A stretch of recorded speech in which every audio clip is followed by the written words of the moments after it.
really quick. Hi, everyone. Good morning. Excited to have the opportunity to share one of my very favorite topics. Whenever anyone asks me, whenever anyone has asked me about what has had the biggest impact on my business, I always have the same answer. And a lot of you have heard it over and over again. It's personal development. Investing in myself and learning about how to be a better communicator and how to be a better person has helped me evolve the most important part of, for me, this business. Because Dr. Anderson talked about the skills, and I was out there doing all the work, but I had some concepts. And my belief is your business will grow. Well, my business has grown in direct proportion to the amount of personal development that I've done on myself. I just want to take you back on a little journey of, to the beginning of when I started with Take Shape for Life. I'm just going to turn the heater off here. And so most of you have clients and coaches. Obviously, you're here. You've earned the right to be here. So think about a client or a coach that you've had who maybe they're losing weight, or they've been able to bring on clients, but every time you pick up the phone and you call them, they have something that's wrong.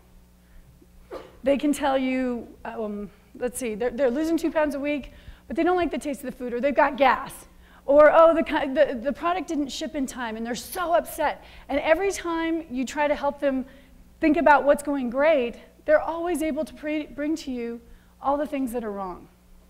You know those people who like to chew on things, and first they find something that's wrong, and then they find something else that's wrong, and then they take it to the next level, and they get more and more upset. And at one point, they're spiraling, and you don't know what to do. They're out of control. Has anyone ever seen, well, most people in the room have kids, yeah? Think of a 4-year-old or a baby who has a meltdown. You all seen that before? That was me. I'm not kidding. There's a lot of people who can share that. That was me.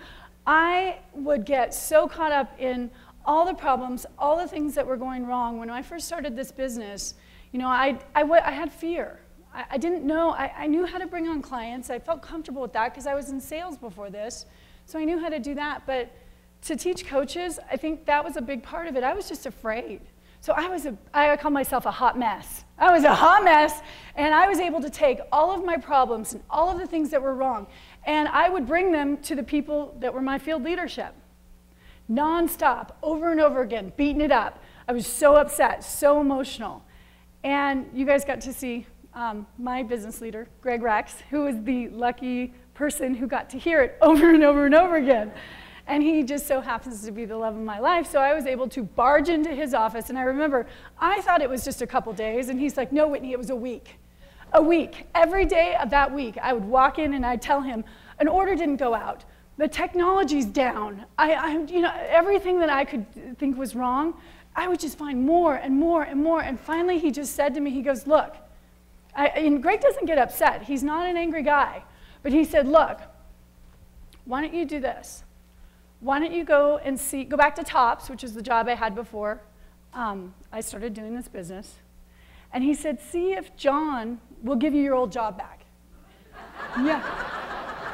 He fired me.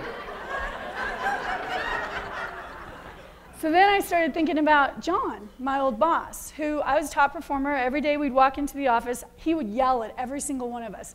He was the most unhappy human being I've ever met. He was miserable. And guess how the people were in the office? They were a nightmare. And I mean, I didn't enjoy what I was doing. I hated that job. And Greg goes, well, what's the commute like now? I wonder what the commute's like. We live in San Diego. Why don't you drive, you know, see how that goes. So, but I was still upset. I was chewing on it. I couldn't figure out, how do I get out of this? I mean, I couldn't get out of this. I didn't have a tool. So then Greg pulled up a piece of paper, which really annoyed me. And he drew on the piece of paper. And this is the piece of paper. And this is what he drew. And he goes, what do you see? And I'd like to know, what do you guys see? A black dot, right? Obviously, there's a black dot. And he said, Well, what does that represent? This represents the problems, the challenges, the technology going down, or the order not getting to someone, or your client not wanting to work with you, or this. All the negative things that I was focused on were right here in this black dot. And he said, what do you think the white space represents? He said to me, how many people have you helped get healthy? How many people have you transformed their lives? How do you like working for yourself? How many people's lives have you made a giant impact on, and it will transform their families and for years to come? And so what he helped me do was ask better questions. That is the tool that I've had to use every day. And I haven't mastered it, but I am in practice doing the best that I can. Every time I hit one of these, because he's done it to me, I'm telling you, I'll walk into his office still sometimes, and he'll pull up the paper and put the dot on it and say, what are you focusing on? And the thing that he pointed out is that 97% of this paper is what? So choosing to focus on the white space is another piece that I've really had to force myself over and over again, consistently, to make it a habit, a new habit. I've had to change my underlying structure so that that is the process that I use. And gratitude. JC loves to talk about gratitude, so do I. So grateful for the opportunity to be in an environment where I get to grow and learn, where that is actually the highest value from my experience, that we get to be healthy, but we get to be healthy in so many areas of our life. And the other thing he said, by the way, was, you know, in the white space, at the old job that I had, I struggled to make $50,000 a year. And he's like, what about the fact that you're making more money than you've ever made in your life?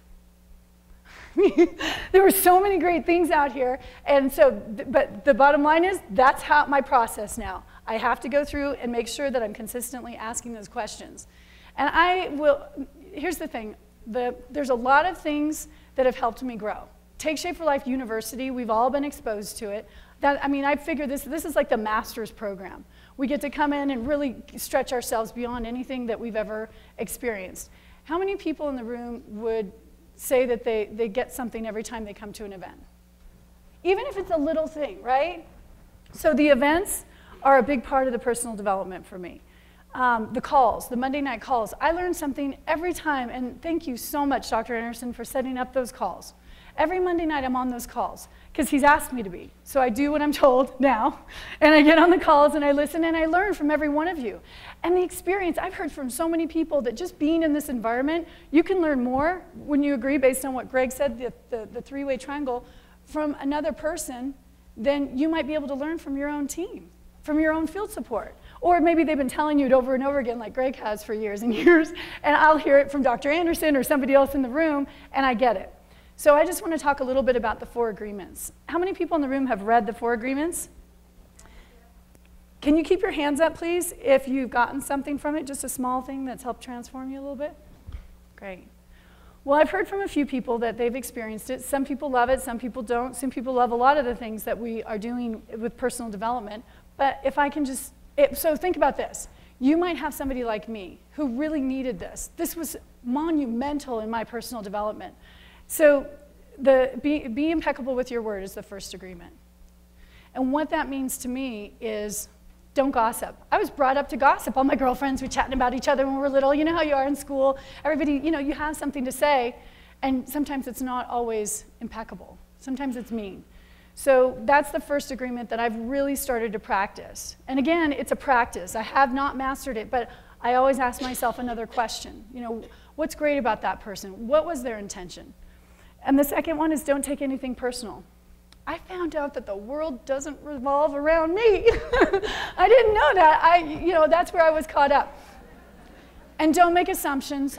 Biggest thing I've learned is to ask questions, get clarity, and find out what that person is actually saying. And make sure that I understand it and repeat it back to them. And always do your best. We have tough days. Everybody has tough days. I have days where I don't want to get up and I don't want to do anything, but I'll pick 3 things to do. And I'll just do my best at them. So I want to tell you a little story. Has anyone ever seen the Lumberjack competition? The World Lumberjack competition, check it out, it's on ESPN. It's an amazing competition. And they bring in the leaders that are lumberjacks. They get them doing tree climbing where they're chopping trees up they have to climb up. They do log rolling. I mean, they do all kinds of little competitions within the World Championship. And one year, it came down to 2 finalists. 2 guys were left, and their job was to compete against each other and chop through wood. Well, this one guy comes out, and he's a big, giant guy, and he comes out real confident. He's going to be, I mean, he's giant. And the other guy comes out, and he's new to the competition, and he's kind of wiry, but he's not sure, but he's going to jump in the game. So they go to work. And the big guy, he gets this, and he starts whacking away with his axe, just whacking away. There's chips flying. It's crazy. And then you look over at the other guy. So there's the big guy. You look over at the other guy, and he's tap, tap, tap, tap, tap, tap, tap, tap, tap. And the big guy knows he's going to win. And then weirdest thing happened. 15 minutes into the competition, the little guy leaves. He goes into the shed. He's in there for a few minutes. And what do you think the big guy thought? I've got him. I'm going to take this. And, I got this competition in the bag. And then the little guy comes back out. And again, he goes to work like a surgeon. Tap, tap, tap, tap, tap, tap. So who do you guys think won? The little guy, the underdog. And the big guy was like, no way did he win. That guy cheated. There's no way he could have won. So they checked everything, and they made sure that the little guy didn't cheat, and it showed that he won. And the big guy wanted to know why. So he goes barreling over. What did you do? I was the leader, world championship. You cheated. What did you do? I can't believe you won. What was it that you did to win? You were off in that shed. You were taking breaks. And the little guy goes, yes, you were a fierce competitor. And yes, you were the world champion. But while you thought I was off taking breaks in the shed, I was sharpening my axe. Because what my coach taught me is that never chop wood with a dull axe. And that's the biggest lesson that I've gotten in my experiences through Take Shape for Life, is all of this environment, all of the people around us want to help us sharpen our axe.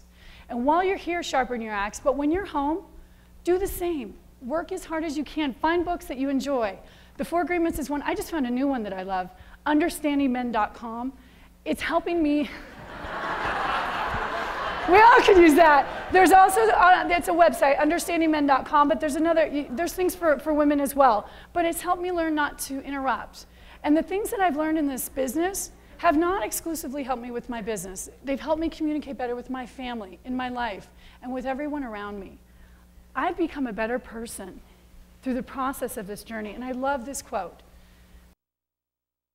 It's not the destination that matters, it's the journey. It's not what you get from the job that matters, it's who you become. It's not the goal that matters, it's who you must become in order to achieve it that matters. And as I look around the room and I'm getting to know a lot of the new people, but the people that have been around for so long, I'm so grateful that Dr. Anderson and Dan and Mary and Lori have created this environment of learning and growing, because how much fun is it when you come to an event like this and you actually enjoy the people that you're around, because they're working on themselves. So I just want to also say that I would not be here today in front of you. I didn't want to. So if all of you are thinking, I'm never going to be up on that stage, I never thought I would either. I never thought I wanted to. I wanted to let Greg. Greg loves to present. I didn't want to do it. I didn't want to do any of the work. But I don't think I'd be with Greg right now if I hadn't done this work. Actually, I know I wouldn't. He wouldn't have put up with me. And so I just would like to leave you all with that. Look at the things that you're doing. Look at the areas. Work with your business coach and your mentor. See what areas you need to improve. Constantly be learning and growing, because when we die, there's no more learning and growing. I mean, it's over. So while I'm here, I want to make the biggest difference that I can. And if I do that for myself, I can do it with other people. Thank you. Whitney Kell.